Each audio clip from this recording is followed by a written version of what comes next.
What is going on there, citizens of the Reject Nation? We are going to watch the official trailer or trailer 2 or whatever the heck it's supposed to be called for Avatar, The Way of Water. John, how are you? I'm very curious and excited. I am very curious too. You didn't ask me, but yeah, How I'll are answer. you, I'm Greg? good. I'm very good. I'm very curious and excited to see this. Guys, please go ahead, leave a like. That'd be extremely appreciated. Also, do want to give a mention that today's video is sponsored by Wondery. Excited to be working with them again because we actually use their services. Yeah, we got more on them after we do the trailer reaction for Avatar. But please do give it a listen, and supporting them supports the channel, and it really does because it does. It's just a fact. Let's watch this trailer.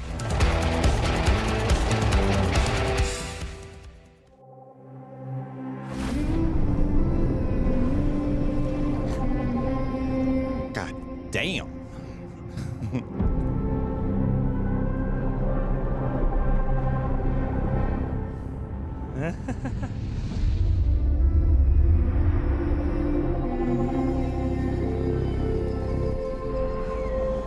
Oh. Wow. Little one. Dad, I know you think I'm crazy. Never mind those big rocks. But I feel her.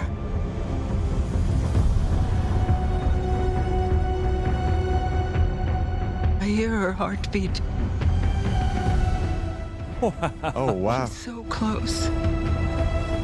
A luminescence. So what does her heartbeat sound like? Wow. Oh, my goodness. Mighty.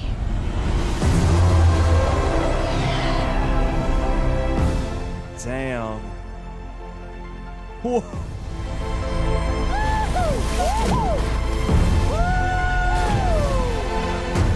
Jesus. Damn. That was unexpected. We cannot let you bring your war here. Outcast. That's all they see. I see you. I see you. The way of water connects all things. That's the title of the movie. Hey. Before your birth and after your death. The circle of life. This is our My home. God, those underwater fights are going to be I nuts. need you with me. And I need you to be strong. Wow. Jeez. Jesus. Strong heart.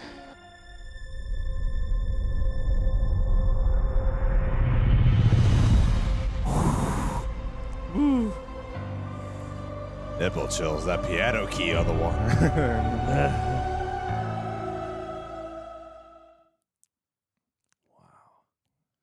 Screw all that cynical thought process on the internet about 10 years too late, James Cameron, whatever. Yeah. That looks amazing. That looks does. absolutely gorgeous and stunning. And I know James Horner is no longer with us, but man, that music. Who's taking over? Oh, I forget the guy's name, but it was one of his assistants, one of the guys who worked closely with him. Doing an amazing job so far. It feels like a dream come true. And I kept hearing about how they developed that technology just so they could do the underwater sequences.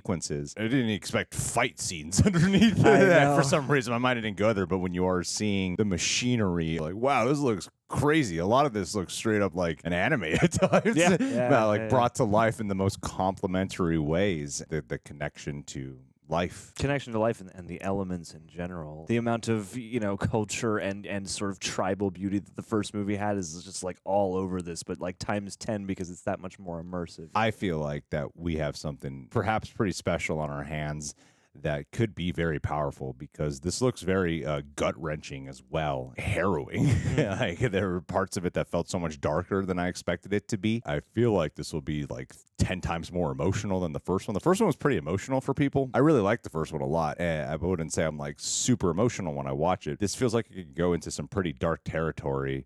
Dark waters. It looks like it can go into some pretty dark territory that I'm personally pretty excited for. There's such a great sense of wonder to it all. And speaking of wonder, Thanks to Wondery for working with us again and sponsoring this video, and yet again for introducing us to another fantastic podcast. One that I didn't expect to be saying is a fantastic podcast because it's a show that I was like kind of up and down about. There were some episodes that we really didn't like, and there were some episodes that we really liked, and a couple that we actually quite loved. It was such an up and down journey, but this podcast from the first episode alone made me go, wow, I already appreciate this show that much more. And that is the official The Lord of the Rings of Power podcast. First thing that hooked me about this podcast is that it's hosted by Felicia Day. Many of you guys might know she's like one of the most ultimate fantasy nerds out there. I personally didn't know about her until she was introduced in Supernatural, where I thought she was great in it. On this podcast, they go episode by episode through the whole season, and they interview talent from in front of the camera to behind the scenes. For example, the first episode is with, I don't know, you probably got a better shot at it. Morpeth Clark, Morpeth I Clark, believe. the actress who plays Galadriel. Galadriel. She always pronounces it correct, too, on the podcast. Yes. While listening to it, I was like, wow, you know what? I like this first episode that much more already, and I like Galadriel that much more already because I started to understand a lot more of the insight and the approach due to the fact that Felicia Day, from both just being a fantasy nerd but also being an actress as well, just gets the best questions in there. Yeah, I really loved it. You were talking to me about the finale recently? Yeah, they also had J.D. Payne and Patrick McKay, who are the showrunners, on to break down the finale, and they talk about other episodes as well across the series. It's fascinating to know because there's been so much made out of what they have access to and what they have to work with. You know, hearing what their reasoning was for why they guided the season the way they did, and just the human elements of being there day to day and, you know,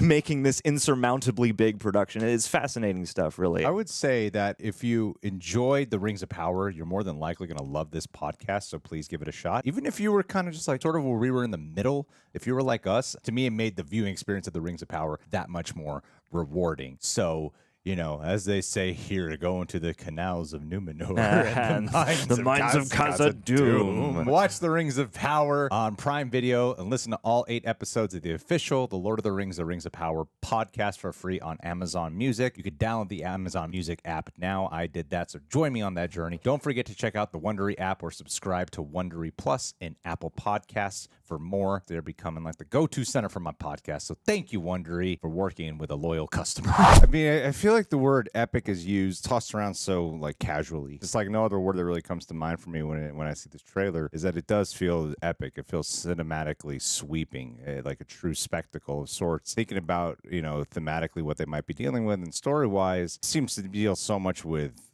legacy and generations, you know, saying like the way of water and how it tells a story of before your birth and after your death, spending this much time. And then in this trailer, you know, it starts off where you see Neytiri, she's pregnant, and then you're watching, like, you're seeing the children and you're seeing parts of the home being destroyed and devastated. You're seeing them having to start anew. You know, there's so many different qualities that you're seeing here of things ending, things beginning, things ending, things beginning. To have it be called the way of water and what they're talking about, what the water can represent, you're seeing that just with the generational lifestyles. I don't know what the child's name is, but the child at the beginning of this trailer, I imagine that because it was in the first movie, it was Ewa, I think is how you pronounce it. That's kind of the sense of what I get. She's talking about feeling her heartbeat and such. So you're seeing in the first movie, again, a generational handoff in a way. Not saying like this movie's like, maybe it is, I don't know. But in terms of legacy and life and death, for the new life to be experiencing this connection, the way how their father had to deal with it within the first film, and then getting messages about what to do and then feeling mighty. They've inherited this war with the RDA, you know, as opposed to the Na'vi before them. Their children are born into this war. Yeah. And to be talking about feeling mighty, it's like they have to be born with a certain sense of strength. They're already born with strength, and now I can imagine just how much more mighty that strength ought to be. Yeah, absolutely. It feels like everything is at stake, and I think it's really smart to lead with just the tone and the lifestyle, the richness of the world. More so, I mean, like, you get a sense for the plot, and certainly in this trailer, you get a sense for what conflict is arising and perhaps returning from the past. But I appreciate that even still, there's a good amount more focus on just what this movie is going to feel like as an experience, rather than like, oh, what's the plot and everything like that. Because we know certain people they've said are returning who perished last time, and even Home Tree was destroyed, and now here to see it, you know, to see part of it being that we are sort of reconnecting to that energy and maybe perhaps finding a new new, home tree for them to, center their entire tribe and culture around, after the events of the first movie. It's been so long after, I feel like it makes this feeling of return and this feeling of rediscovery of something truly special feel palpable. And that's lovely because it takes into account sort of the real life circumstances and all the time that it's taken to get here, but it puts it out there in a way that's really beautiful and that hones in on what I liked most about the original movie, which is, again, just the realization and the real attention to detail and to just the life that is this world. And yeah, all these talk about heartbeats and cycles going. I thought that was really beautifully represented by this trailer. And oftentimes, trailers are meant to do a certain thing, give you the flash and the sizzle and sell you a movie. But this just really felt like the spirit of what I loved most about the first Avatar and what I hope that they can make even more beautiful and affecting here, basically. All right. Well, that was beautiful. That was absolutely gorgeous. Thank you guys for being here. And thank you to Wondery for sponsoring this video. And yeah, we'll catch you all soon.